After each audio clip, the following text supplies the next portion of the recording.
Contingency log number 74. Code name, it's me. One of the biggest hooks in story writing, especially in terms of stories where a chosen hero will time and again answer the call to action to fight a bitter enemy. Some of you might already have a couple of examples in mind, such as the never-ending battle between Link and Ganondorf. A young hero who has gone on multiple adventures to prevent a powerful evil from taking over, only to one day reincarnate and repeat the cycle again. Or perhaps you're thinking of the bitter rivalry between Sonic the Hedgehog and Dr. Eggman, a free-spirited hedgehog who tirelessly fights against a mad scientist hell-bent on turning every animal on the planet into a machine. But for the sake of this contingency, I'll focus on the one that has been going on in an endless cycle since 1985.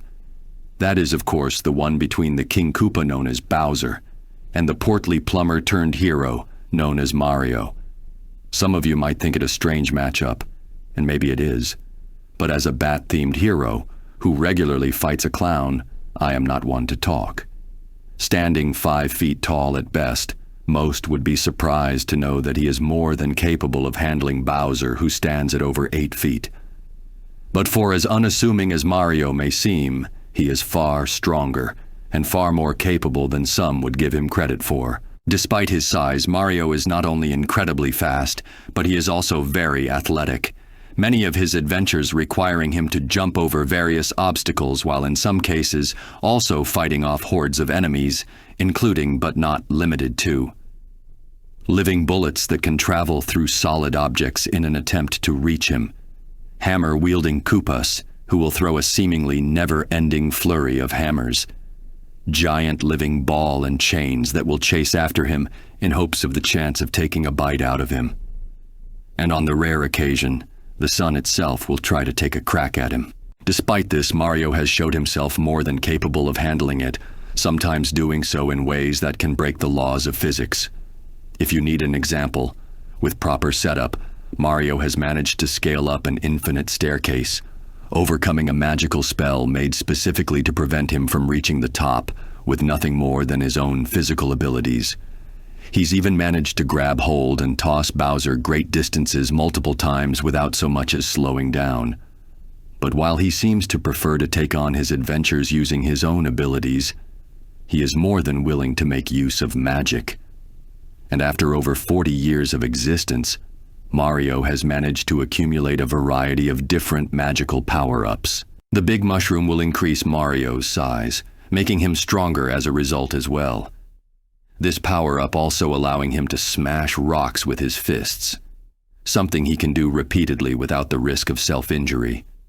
The Fire Flower will do the same, but it will also come with the added benefit of granting Mario pyrokinesis, a single shot being more than enough to take down most of the smaller enemies he could come across. There is also an Ice Flower, which has the same effect, with the difference of giving Mario the power over ice, and the Super Leaf grants Mario the ability to fly short distances, while giving him raccoon ears and a tail as well. Actually, many of Mario's transformation seem to give him animalistic clothing. Let's not think too deeply on that.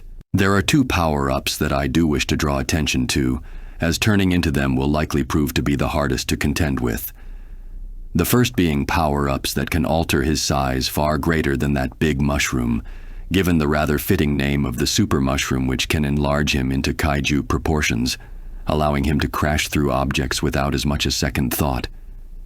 But this is not the only power-up that can do this, as if Mario can gain access to the Giga Bell, it will change him into another giant form which surpasses that last, placing him in a catsuit with a very distinct hairstyle. This form also grants him enough strength to battle an equally as big Bowser, who was also far more powerful at the time. And finally comes the Superstar, an item which, unlike all the others, doesn't alter Mario's size. It doesn't give him the ability to wield the elements, and it won't grant him an animal-themed costume. But there are 2 crucial things that it will grant him. The first being an increase to his already impressive speed, and the second thing the star give him is making him an unstoppable object, his body glowing with the magical energy. and any enemy unlucky enough to be in his way as he runs down a path will be knocked aside with no resistance.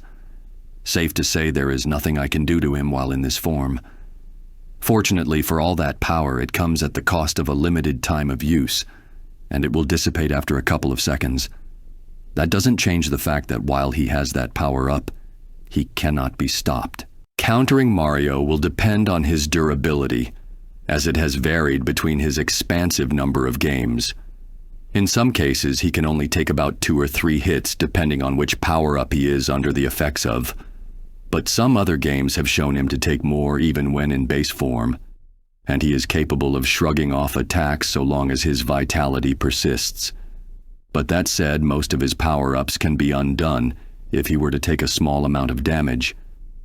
There is also something that I need to look into, as while many power-ups seem to only work for the protagonist that uses them. In recent years, it was revealed that any power-up from Mario's world can be used by others as well. If I could somehow get my hands on some, it would allow me to even the playing field to an extent. I may also need to extend an alliance, should I go under the assumption that Mario alone has somehow turned to the dark side. Perhaps due to some spell or mind control, I need to get into contact with his brother. Over the years, Luigi has gotten a bit of a reputation as the lesser of the two brothers, but in my research, I believe that to be the opposite. It's true. Luigi may not be as brave as his brother. He won't be the first to dive headfirst into danger. But he will always be right by Mario's side, always there to help him. And in one occasion, Luigi, despite his fears, despite what everyone might think of him, has managed to save Mario's life. Which is why I will need his aid, should this battle come to pass.